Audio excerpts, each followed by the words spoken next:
Bismillahirrahmanirrahim. Assalamualaikum warahmatullahi wabarakatuh.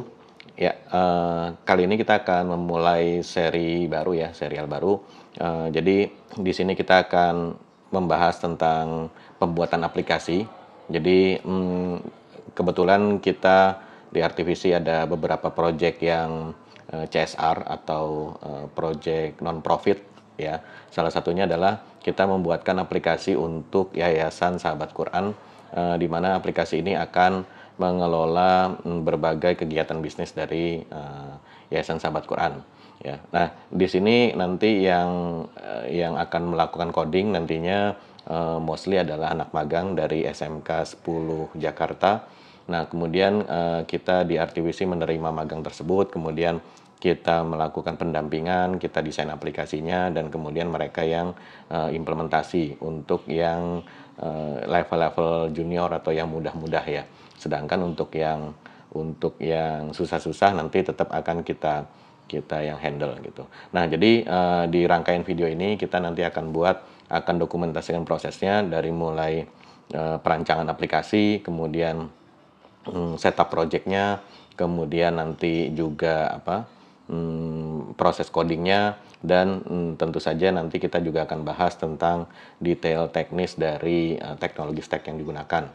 Jadi teman-teman nanti bisa ngikutin, kemudian mau kontribusi juga akan lebih baik lagi ya, atau ya sekedar belajar dari video-video ini, karena kita nanti akan bahas dari mulai setup projectnya sampai nanti projectnya selesai insya Allah dan bisa tayang di website gitu ya, yang bisa diakses oleh publik gitu.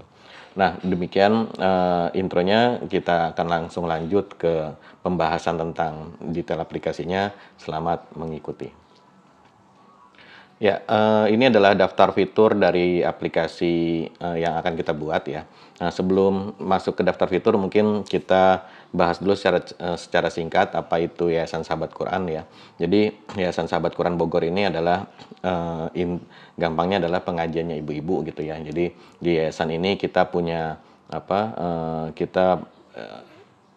punya kegiatan untuk melakukan pembelajaran Al-Quran, yaitu tahsin, kemudian tahfiz, intinya seperti itu. Nah, yang mengelola adalah ibu-ibu, kemudian pesertanya juga ibu-ibu, dan beberapa tahun terakhir ini juga buka kelas tahsin untuk anak ya. Lokasinya di Kabupaten Bogor, di Kaum Pandak. Nanti ditayangkan sama Wahyu nanti Google Maps-nya dan juga video profil singkatnya ya. Nah, jadi di sini nanti Yayasan Sahabat Quran itu nanti terdiri dari banyak peserta ya. Jadi kalau nggak salah sekarang sekitar 300-an pesertanya, dan proses bisnisnya dimulai dari peserta ini dia melakukan pendaftaran kalau dia mau belajar ya. Setelah dia melakukan pendaftaran, kemudian nanti akan dilakukan tes penempatan atau placement test ya. Nah, jadi di sini kita kalau kita gambar ininya ya. Jadi yang pertama itu dia akan melakukan registrasi ya. Nah, setelah dia melakukan registrasi, maka akan dilakukan placement test ya. Placement test ini untuk mengetahui kemampuan dia sekarang dalam membaca Quran sudah sejauh mana gitu ya. Apakah sama sekali blank, ataukah misalnya sudah lancar tapi makharijul hurufnya masih kurang bagus gitu ya, atau makharijul hurufnya sudah bagus tapi hukum-hukum tajwid yang lain seperti mad, kemudian waqaf, kemudian ikhfa dan sebagainya masih kurang gitu ya. Nah, itu nanti akan ditentukan di placement test ini ya.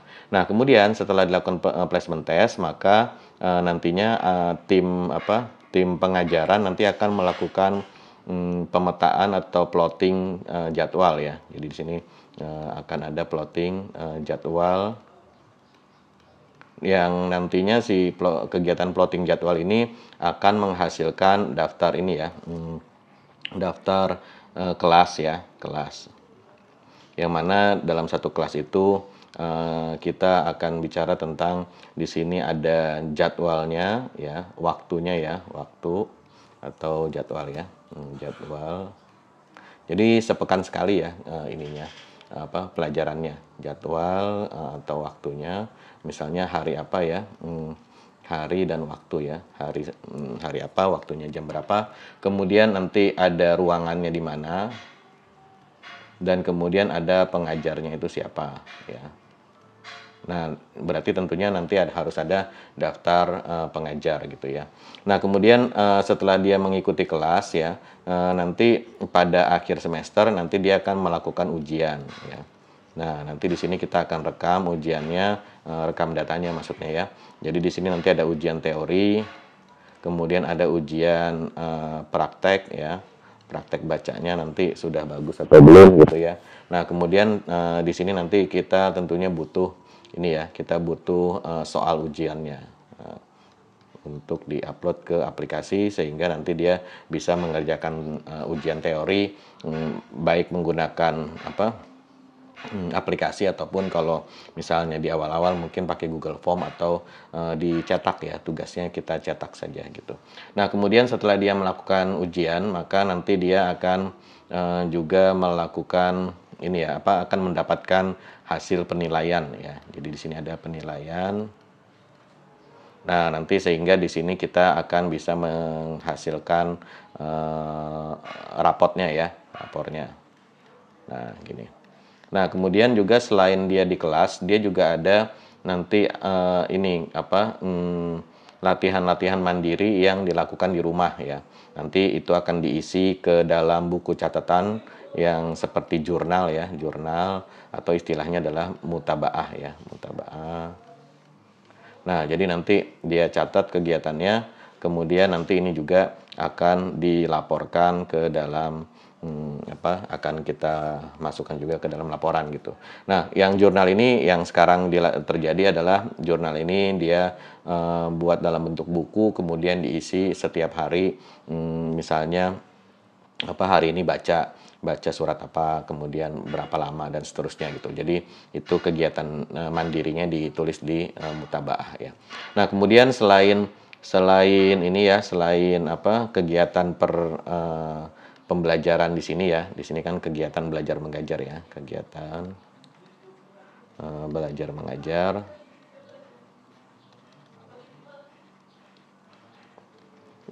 Nanti ada juga untuk masalah finansial ataupun infak ya. Jadi di sini ada infaknya. Nah, infak yang akan kita record yang pertama adalah sebenarnya cuma satu ya, yaitu infak bulanan aja. Infak, oh ada dua, sorry. Infak bulanan, jadi ada bulanannya ya. Nah, kemudian infak bulanan ini tidak apa ya tidak semuanya ya, tidak semuanya karena ada beberapa yang duafa sehingga nanti ada juga proses bisnis untuk semacam ini ya, untuk diskon ataupun beasiswa lah, kita sebut aja beasiswa gitu ya. Beasiswa karena dia tidak perlu membayar gitu. Nah, kemudian setelah itu ada juga infak lain-lain ya, infak lain-lain aja kita sebut ya. Nah, infak lain-lain ini ya dia sifatnya insidental, misalnya ada penggalangan dana, misalnya mau ada pembangunan gedung atau misalnya mau santunan gitu ya. Jadi ini sifatnya insidental aja, jadi tidak rutin. Kalau infak bulanan kan dia rutin gitu ya. Nah, jadi dari semua ini kita kelola ya, kita kelola. Nah, kemudian nanti dari sini dari jadwal mengajar ini ya, tentunya nanti ada ini ya, tadi kita lupa ya, kita tulis di sini presensi ya. Jadi nanti kita akan mencatat presensinya, terutama untuk presensi pengajar, karena nanti si pengajar ini nanti akan menerima gajian gitu ya, fee mengajar ya. Nah, fee mengajar ini datangnya dari mana? Dia datangnya dari presensi yang diinputkan setiap kali kehadiran ya. Nah, ini proses ini semua sekarang masih dilakukan secara manual ya, artinya manual ya dengan menggunakan catatan fisik ataupun file Excel gitu.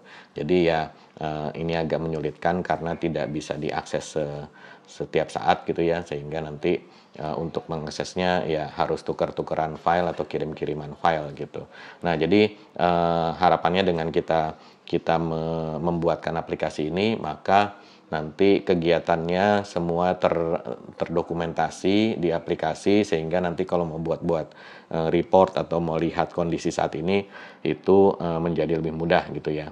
Nah, jadi nanti juga kalau infaknya sudah ada modulnya, kita juga mungkin akan sambungkan ke bank ya, sehingga dia bisa bayar menggunakan QRIS ataupun menggunakan virtual account gitu. Nah, jadi kira-kira ini proses bisnisnya. Nanti ini yang akan menjadi daftar fitur di dalam aplikasi ya. Nah, daftar fitur yang tadi itu kita kelompokkan menjadi beberapa user ya. Jadi kita punya beberapa kategori user. Yang pertama adalah administrator ya. Administrator ini nantinya akan menginputkan data apa? Data pengajarnya. Jadi pengajarnya siapa saja gitu ya. Kemudian nanti juga dimasukkan data bank dan rekening. Jadi untuk awalan mungkin kita kalau peserta mau bayar dia kita tampilkan nama bank dan nomor rekeningnya supaya nanti dia bisa transfer ke situ ya. Nah, sementara belum ada fitur virtual account-nya, jadi nanti akan di-trace secara manual oleh admin keuangan gitu. Tapi nantinya kalau sudah ada virtual account ya tentunya nanti langsung terekam pada waktu melakukan pembayaran gitu. Kemudian nanti ada data kurikulum ya. Data kurikulum itu di sini sebetulnya sederhana saja. Jadi levelnya juga nggak banyak. Jadi mungkin ada tahsin 1, tahsin 2 gitu ya untuk level tingkat delivery materinya. Kemudian nanti juga ada misalnya kelas tahfiz ya, kemudian tahsin anak. Nah, itu nanti ada masing-masing kurikulumnya. Nah, kemudian nanti ada data kelas. Jadi ini ada yang kurang ya, data ruangan ya. Jadi data ruangan juga nanti kita masukkan ya. Nah, data ruangan ini nanti akan kita masukkan sesuai dengan ketersediaan ruangan yang ada di gedung ya, di gedung yayasan gitu. Nah, kemudian nanti ada data kelasnya. Jadi di awal semester itu nanti si admin ini dia akan mengalokasikan siapa mengajar kelas yang mana, levelnya apa, pesertanya siapa saja gitu ya. Nah, seperti itu. Jadi kita plotting kurikulum ke kelas. Jadi kelas ini misalnya kelas 1A ini kurikulumnya apa, misalnya dia tahsin level 1 gitu ya. Kemudian nanti ruangannya di mana dan pengajarnya siapa ya. Nah, ini ada yang kurang juga, plotting kelas ke ruangan ya. Nah, seperti itu. Nah, kemudian juga ditentukan nanti jadwalnya, kapan belajarnya, setiap hari, misalnya hari Senin jam jam 8 pagi, hari Senin jam 10 dan seterusnya gitu ya. Nah, kemudian di sini ada jadwal ujian, ada input ujian, kemudian ada parameter penilaian ya atau bobot penilaian di sini. Nah, jadi nanti akan disetting oleh si admin ya. Nah, kemudian nanti ada finance ya. Finance itu dia nanti akan mengkonfigurasi nilai iurannya berapa, kemudian nanti setiap bulannya dia akan generate, atau mungkin ini bisa kita otomasi nanti pakai scheduler. Jadi setiap awal bulan muncul tagihan. Kenapa harus ada tagihan? Supaya nanti kita bisa bisa tracking siapa yang sudah bayar bulan ini dan siapa yang belum gitu. Jadi kalau kita harus insert dulu record tagihannya supaya nanti bisa kita flag dia sudah lunas atau belum gitu ya. Nah, kalau kita cuma catat pembayarannya saja, maka nanti akan sulit untuk melihat mana yang sudah bayar, mana yang belum untuk bulan tersebut gitu. Nah, kemudian tentu saja setelah itu kita record pembayarannya, kemudian kita juga bisa setting infak non iuran ya. Nah, seperti itu. Nah, kalau misalnya dia bayar secara manual, maka nanti si admin keuangan yang akan menginputkan ke dalam aplikasi gitu. Nah, kemudian untuk pesertanya sendiri, yang pertama dia registrasi, kemudian setelah itu dia bisa lihat tagihan ya, kemudian dia bayar, kemudian dia juga bisa lihat jadwal kapan saja dia harus hadir gitu ya. Kemudian nanti ada mutabaah ya. Oh iya, nanti ada lagi event ya. Jadi, di admin sini kita tambahkan event, saya lupa tadi, event. Jadi event itu misalnya setiap bulanan misalnya ada kajian ulumul Quran, ada kajian tafsir gitu ya. Nah, di situ nanti akan diinputkan eventnya, kemudian nanti, tanggalnya tanggal berapa, kemudian jamnya jam berapa, materinya apa, narasumbernya siapa gitu ya. Jadi akan kita ini. Nah, sebetulnya juga ini, sudah cukup rutin dilakukan dan mungkin, kalau kadang-kadang dilakukan secara Zoom dan kadang-kadang juga, kita record dan kemudian kita kita tayangkan di YouTube ya. Jadi nanti di sini nanti juga ada link, YouTube-nya kalau misalnya sudah di-publish rekamannya gitu ya. Nah, kita balik lagi tadi mutabaah dan kemudian, untuk peserta ya, untuk peserta maka di sini juga ada, jadwal event ya. Jadwal event, kemudian, dia input presensi ya, input, presensi kelas dan input, presensi event. Nah, seperti ini ya.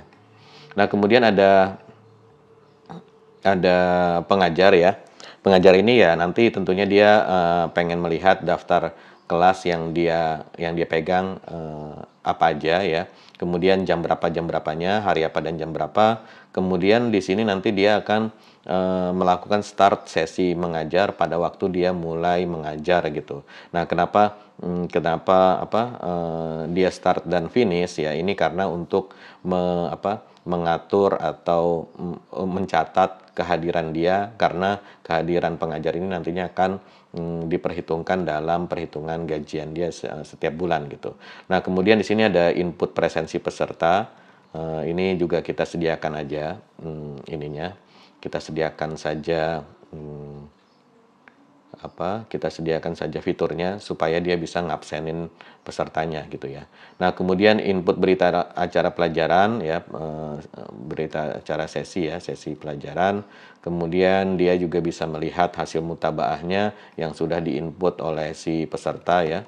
Nah, kemudian nanti, untuk ujian ada start, finish ya, kemudian, dia input nilainya. Jadi ini sebenarnya untuk ujian praktek ya, di sini ada ujian praktek.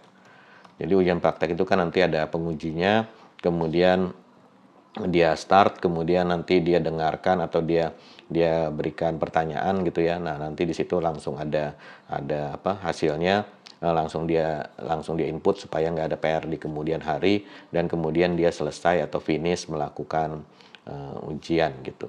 Nah, jadi ini kira-kira ininya, ini oh ya di sini ada laporan ya, laporan hasil belajar. Kemudian di sini ada juga rekap, sesi, pengajaran, kemudian mungkin slip gaji ya. Nah, gini. Kemudian di sini mungkin, rekap sesi ujian. Jadi nanti misalnya pesertanya mau nanya, "Kok, saya nilainya berapa?" Gitu. Nah, nanti si pengujinya nanti bisa buka, di aplikasi, kemudian dia nanti lihat, "Oh, kamu ujiannya tanggal berapa? Namanya siapa?" Gitu ya. Nah, nanti di situ, dia bisa cari, "Oh, kamu nilainya seperti ini," gitu ya. Nah, nanti di sini input nilai ujian mungkin kita kasih, remark-nya juga sehingga dia bisa menginputkan keterangan yang dia peroleh dari hasil dia menguji gitu ya. Nah, untuk membuat, aplikasi ini, maka kita menggunakan teknologi yang biasa kita gunakan di RTVC ya. Kita menggunakan Java 21, kemudian Spring Boot, 3 yang terbaru saat video ini dibuat versinya 3.3.3 ya. Kemudian database-nya menggunakan PostgreSQL. Nah, untuk, proses development-nya kita menggunakan Maven ya, Maven yang versi 3. Kemudian, untuk menjalankan database kita menggunakan fitur Docker Compose yang ada di Spring Boot, sehingga waktu kita jalankan project-nya, nanti dia akan menjalankan juga database gitu. Nah, kemudian untuk testingnya kita, membantu testing kita menggunakan test container, dan juga di sini kita menggunakan Selenium ya, Selenium, untuk melakukan functional testing ya. Kemudian, kita tes coverage-nya menggunakan Jacoco, kemudian untuk code quality kita akan upload ke Sonar Cloud ya, karena ini aplikasinya open source ya. Di sini, kita license dengan Apache License versi 2. Ini ininya alamat apa? Reponya ada di gitlab.com/sahabat-Quran/sahabat Quran web ya. Karena ini aplikasi webnya. Nah, nanti aplikasi mobilenya akan kita buatkan aplikasi repo terpisah. Rencananya kita akan bikin menggunakan Flutter nantinya ya. Nah, di sini sahabat Quran web ini di sini kita sudah setup ininya build pipeline-nya. Pipeline-nya ini seperti ini ya. Jadi kita sudah lakukan CI/CD. Nah, kemudian nanti hasilnya bisa dilihat di Sonar Cloud ya, Sonar Cloud. Kemudian di sini saya masuk dulu ke projects. Kemudian di sini ada sahabat Quran web ya.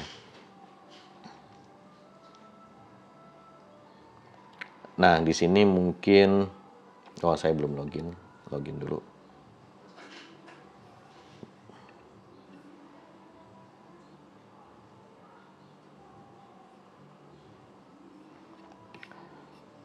My Projects, sahabat Quran web.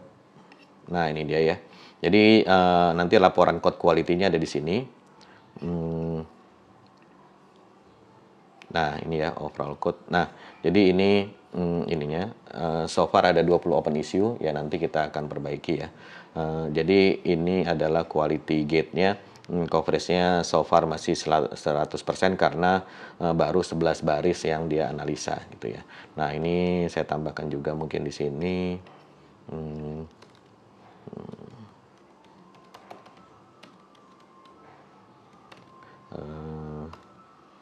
Laporan Sonar Cloud. Nah, sini. Oke. Nah, jadi kira-kira ini setup projectnya ya. Nah, nanti setelah ini kita akan lanjutkan dengan ini projectnya sudah saya setup ya. Jadi nanti kalau mau lihat detail cara setup projectnya dan komponen-komponen apa saja yang dipakai dan bagaimana cara pakainya, itu sudah saya bikinkan videonya secara terpisah. Nah, mungkin sekarang masih dalam proses editing, jadi ditunggu aja di channel RTVC. Makanya klik subscribe dan nyalakan loncengnya supaya nanti ada notifikasi kalau video tersebut sudah tayang gitu. Nah, jadi kita nggak bahas lagi secara detail di video yang ini ya. Nah, nanti video berikutnya kita akan langsung lanjut ke desain skema database-nya berdasarkan fitur-fitur yang sudah ada, yang sudah kita tentukan di sini. Oke, terima kasih sudah menonton. Untuk kali ini videonya cukup sekian saja. Nanti kita akan sambung di video berikutnya. Terima kasih. Assalamualaikum warahmatullahi wabarakatuh.